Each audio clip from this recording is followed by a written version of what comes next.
Pessoal, boa noite. A gente teve um problema, a transmissão caiu, né?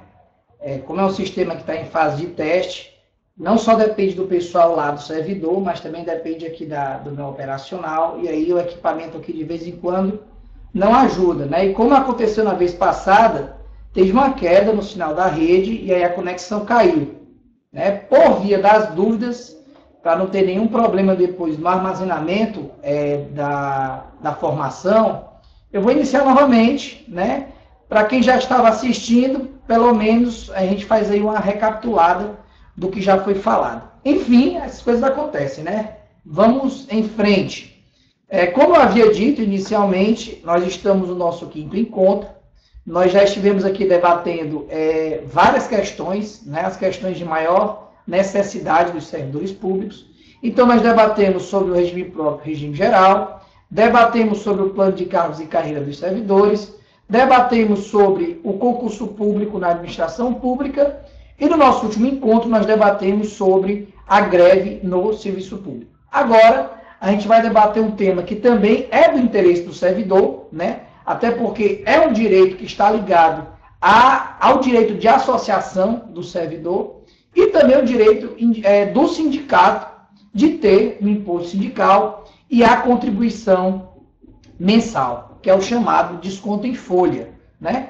Antes de começar o tema, eu queria aqui agradecer as 400 curtidas, as mais de 400 curtidas que a gente vem tendo na página do Facebook. Quem ainda não curtiu, que quiser entrar para curtir, basta você acessar o Face e digitar Frid, F-R-I-D, Alves, que vai aparecer lá. Você curtindo, a gente vai crescendo, e aí isso facilita esse momento de interação e também ajuda bastante no desenvolvimento desse projeto. Então, eu quero agradecer bastante a todas as pessoas que curtiram, as pessoas que estão fazendo perguntas por e-mail. Toda semana eu tenho recebido perguntas por e-mail e também pelo chat do Facebook. Para quem não sabe ainda, você pode participar de forma instantânea, mandando aqui uma pergunta pelo chat. Basta você clicar aí no chat, entrar com o nick e aí mandar a pergunta que a gente vai estar aqui respondendo após essa apresentação inicial. Ok? Então vamos começar o tema. Vamos iniciar pela questão do desconto em folha mensal.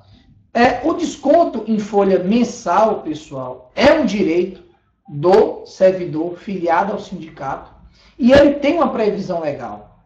Muitas vezes, em alguns municípios que eu acompanho, promotores de justiça, juízes e o próprio sindicato já me perguntou onde é que está a previsão legal que garante esse direito do desconto em folha. Essa previsão ela está no artigo 8º, inciso 4 da Constituição Federal, é a chamada contribuição confederativa, que por simetria corresponde à contribuição federativa e à contribuição dos sindicatos de base. Então, essa previsão legal, ela abrange todo esse rol de sindicatos, tanto na base municipal, como na base estadual, como também na base federal. Existe, inclusive, a súmula 666 do STF, que deixa de forma bem clara que só tem a obrigação de garantir a contribuição confederativa aquele servidor que é filiado ao sindicato respectivo. Então, a previsão é bem clara e está na nossa Constituição. Dentro dessa questão, é importante frisar o seguinte: quando a prefeitura não realiza o desconto em folha, você não só tem a violação daquele direito do servidor público, como também você viola o direito do sindicato de arrecadar. Claro que se o servidor não está contribuindo para o seu sindicato, conforme o estatuto da entidade, ele é considerado um servidor filiado inadimplente. E, como inadimplente, aquele filiado não tem direito de votar nas assembleias. Indiretamente, quando a prefeitura não realiza o desconto em folha, ele também está violando o direito do servidor à livre associação. Porque se o servidor não pode contribuir, então ele não pode participar efetivamente do seu sindicato. Essa autorização, ela acontece de forma escrita. O percentual de desconto mensal, ela vai estar previsto no estatuto da entidade. Então, esse percentual varia de 1 a 3% do que o servidor ganha. Alguns estatutos mandam descontar esse valor da remuneração. A remuneração, no caso, é o vencimento base, junto com todas as demais vantagens. Ou tem estatutos também que mandam descontar esse valor do vencimento base tão somente, né? Então, assim, como previsão legal expressa, o servidor ele vai autorizar esse desconto de forma escrita, o sindicato vai enviar essa autorização para a prefeitura e a prefeitura ela tem um prazo para repassar esse valor que é descontado. Então, assim, descontou, a prefeitura não pode ficar retendo esse valor. Até porque se a prefeitura desconta e não repassa, isso caracteriza, inclusive, o crime de apropriação indébita, porque aquele dinheiro, aquele recurso que ele não está repassando, é do sindicato, não é da prefeitura. Então, a prefeitura tem um prazo de até 10 dias, após a autorização, conforme o artigo 545 da CLT. Nesse caso, a gente aplica de forma subsidiária por analogia, por não existir previsão em lei de âmbito público que trate dessa questão. A gente aplica a lei dos sindicatos privados, que está na CLT. Então, conforme o artigo 545, a prefeitura, o Estado ou o ente responsável tem até 10 dias para repassar o desconto em folha mensal após retirá-lo do contra-cheque do servidor. Aí surge uma pergunta, que é uma pergunta corriqueira e que acontece muito em sindicatos que estão surgindo, que são recém-criados. O sindicato, para ter o desconto em folha, é necessário que seja registrado no Ministério do Trabalho e Emprego? Essa questão do registro, pessoal, é uma questão muito polêmica e que ainda vai render muito debate. Por quê? Hoje, no Supremo Tribunal Federal, nós temos uma discussão para saber se é realmente necessário o registro no MTE para que o sindicato funcione e possa gozar de todas as prerrogativas que a entidade sindical possui diante da lei. Nós temos recentemente uma decisão onde deixou de forma bem clara que o sindicato, para funcionar como substituto processual e ter legitimidade extraordinária, é necessário que ele seja, além de ter os seus atos registrados junto à Receita, que também sejam registrados junto ao Ministério do Trabalho e Emprego. Claro que não existe lei nenhuma que diga que é o Ministério do Trabalho o órgão competente. Porém, o Supremo Tribunal Federal decidiu que, enquanto não for regulamentado e não for criado o órgão responsável, o Ministério do Trabalho é que detém a competência para fazer esse registro. A gente sabe que no Ministério do Trabalho há uma carência muito grande de recursos humanos. O prazo que o Ministério tem para concluir um processo de registro é um prazo absurdo e um prazo totalmente desproporcional, de 180 dias. E aí a gente tem, às vezes, um sindicato que está totalmente irregular, faltando apenas o registro do Ministério do Trabalho e não pode praticar todos os atos que tem direito por causa da demora deste órgão em concluir o processo de registro. Porém, em relação a essa questão do desconto em folha, em relação a essa questão do imposto sindical e da liberação de dirigentes, não é necessário que o sindicato tenha registro no MTE, por uma razão muito simples. O Supremo Tribunal Federal, quando decidiu a reclamação 4990 da relatoria da ministra Ellen Grace, foi bem claro quando disse que o sindicato necessita do registro para fins de legitimação extraordinária. Porém, isso não impede que o sindicato tenha legitimidade para pleitear interesse próprio. Então, mesmo sem registro, o sindicato tem toda a legitimidade de pleitear aqueles direitos que são do seu interesse direto.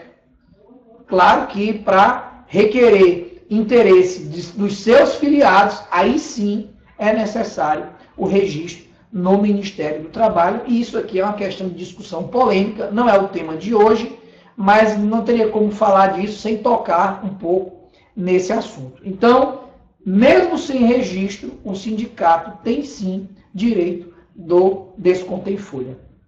E junto a essa questão do desconto em folha, que é a contribuição confederativa, o mesmo artigo 8º, inciso 4 da Constituição Federal, garante também outro tipo de contribuição, que não é aquela confederativa, porque a confederativa ela é facultativa. Como eu falei aqui no começo, só desconta em folha a contribuição confederativa daquele servidor filiado que autoriza. Existe outro tipo de contribuição previsto em lei, que é o conhecido imposto sindical, que aí já não é facultativo, é de caráter obrigatório. E antes de falar do imposto sindical, é preciso fazer uma pequena correção. O termo imposto sindical, ele é tecnicamente incorreto. Por quê? Hoje no Brasil, nós temos 5 tipos de tributos, 3 previstos em lei e outros 2 acrescidos por decisões jurisprudenciais do Supremo. Quais são?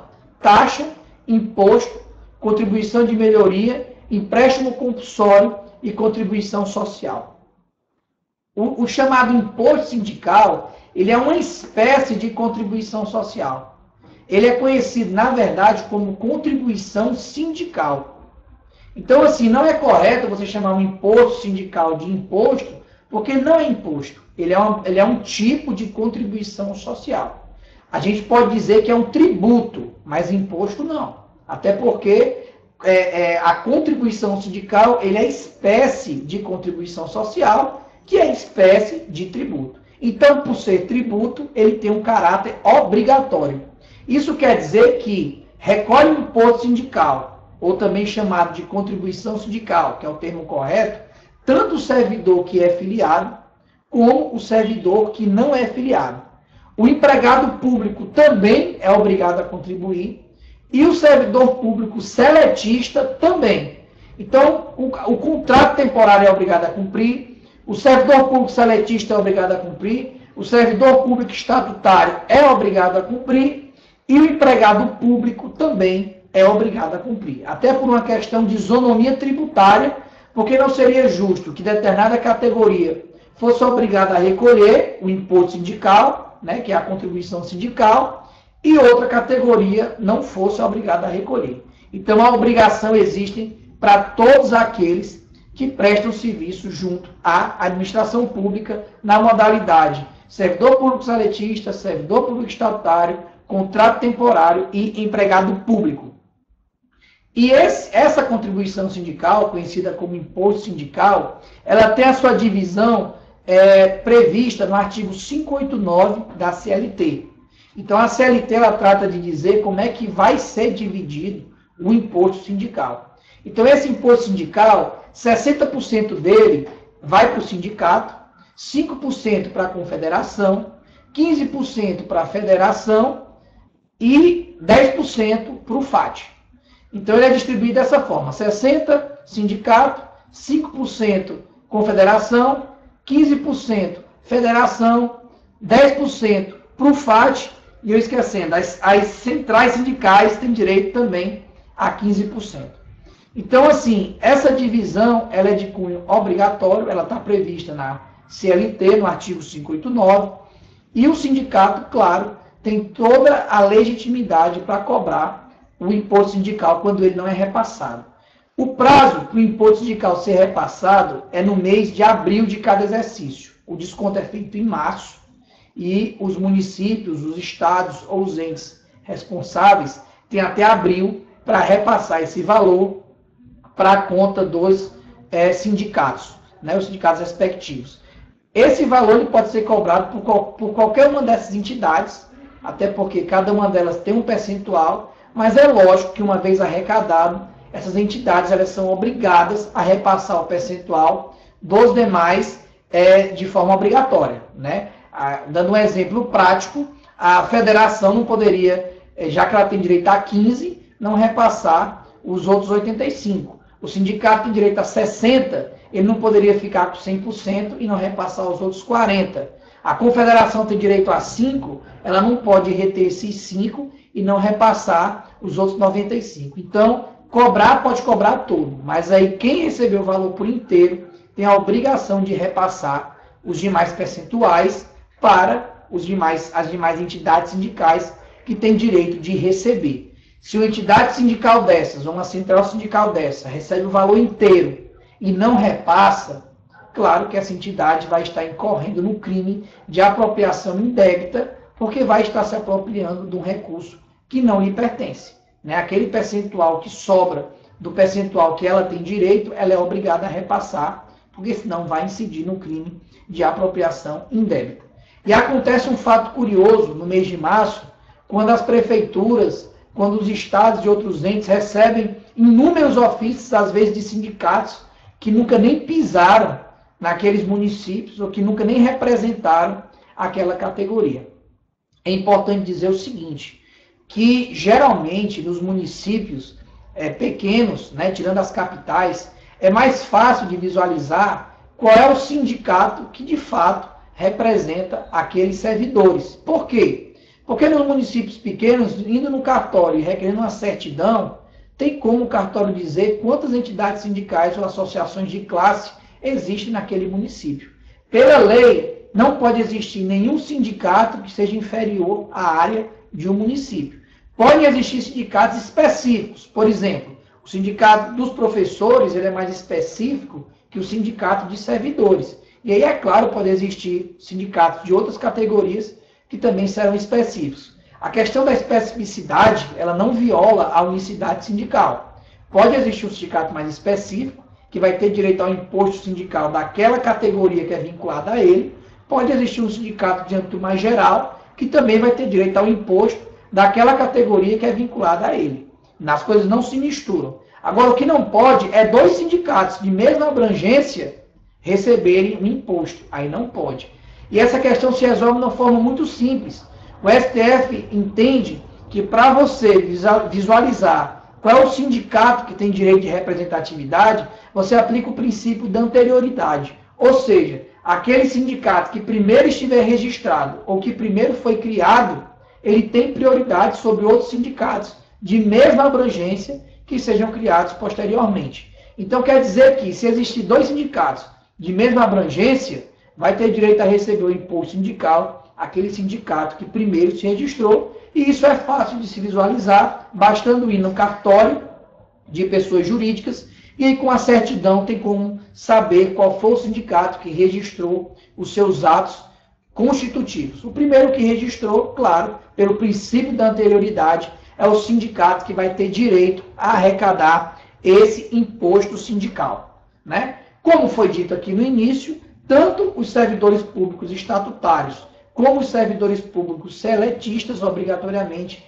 devem ter descontada a sua contribuição sindical, conhecido como imposto sindical. Né? Então, recapitulando, há uma grande diferença entre a contribuição confederativa, que diz respeito ao desconto em folha mensal, e a contribuição sindical, que diz respeito ao imposto sindical, chamado erroneamente de imposto. Ambos devem ser repassados para entidades. Um percentual previsto em estatuto, realiza o desconto e repassa mensalmente. O outro, previsto em lei, que é descontado uma vez por ano no mês de março, que corresponde a um dia de trabalho daquele servidor público ou empregado público. Correspondendo ao dia de trabalho, ele é descontado no mês de março e o município ou o ente responsável, Estado ou União, tem um prazo até o mês de abril para repassar aquele imposto sindical. E aí algumas pessoas já me perguntaram como é que pode ser feita a cobrança tanto do desconto em folha, que é a contribuição confederativa, prevista no artigo 8º, inciso 4, como da contribuição sindical, que é o imposto sindical. Simples. O sindicato ele tem um prazo prescricional de 5 anos para entrar cobrando esses dois direitos. Então, se o sindicato não está recebendo imposto, ele pode cobrar o imposto dos últimos 5 anos, se não tiver recebido, e também pode ingressar com uma ação na justiça, cobrando, através da obrigação de fazer, para obrigar que o ente responsável repasse o desconto mensal. Importante frisar que antes de qualquer ação, é prudente que seja mandado um ofício, né, solicitando o desconto em folha ou solicitando o imposto sindical. Aquele ofício tem que ser protocolado em 2 vias, transcorrendo 30 dias sem resposta, ou se houver uma resposta sendo negativa, aí é claro, a entidade sindical interessada tem que ingressar na justiça, cobrando ambos os direitos, o desconto em folha mensal e o imposto sindical. Então, é direito dos sindicatos, não é preciso registro no Ministério do Trabalho para que esses direitos sejam assegurados. Há inúmeras decisões na Justiça, aqui no Tribunal de Justiça do Estado do Ceará, há muitas decisões que garantem o direito de desconto em folha e ao imposto sindical, independente de ter ou não registro no Ministério do Trabalho e Emprego, e somente com esses 2 repasses é que é possível que o sindicato funcione. A gente sabe que há uma resistência muito grande dos gestores públicos em muitas vezes autorizarem esse desconto ou repassarem esse desconto, porque eles sabem que quando o sindicato tem recurso financeiro, o sindicato funciona e pode pressioná-lo e pode representar também os trabalhadores na busca de seu direito. Então, muitas vezes, para inviabilizar um sindicato, propositalmente esses repasses não acontecem. Porém, os sindicatos devem saber que é um direito líquido e certo, que os sindicatos devem buscar essas parcelas e que os sindicatos não devem, em momento algum, ficarem recuados ou acharem que, por não terem registro, não podem cobrá-las. Ok, pessoal? Sem mais perguntas, não tem perguntas. Algumas eu esclareci que foram perguntadas anteriormente, depois que eu divulguei que seria feita essa apresentação. A gente encerra aqui mais um encontro. Eu espero que todo mundo tenha ficado consciente de que esses 2 direitos devem ser garantidos para os sindicatos. Indiretamente também é um direito dos servidores filiados, até porque é impossível existir e assegurar o direito de associação e o princípio da liberdade sindical se o sindicato não tiver o direito de receber esses recursos. O sindicato não tem como funcionar sem recurso, tem que ter recurso. E uma vez não garantido de forma amigável, através de ofício, aí não existe outra maneira senão as vias judiciais. Tá bom? Bom final de semana para todos. Sexta-feira que vem é o nosso próximo encontro. Até segunda-feira vocês vão estar sabendo qual será o próximo tema. Agradeço muito, boa noite e tudo de bom.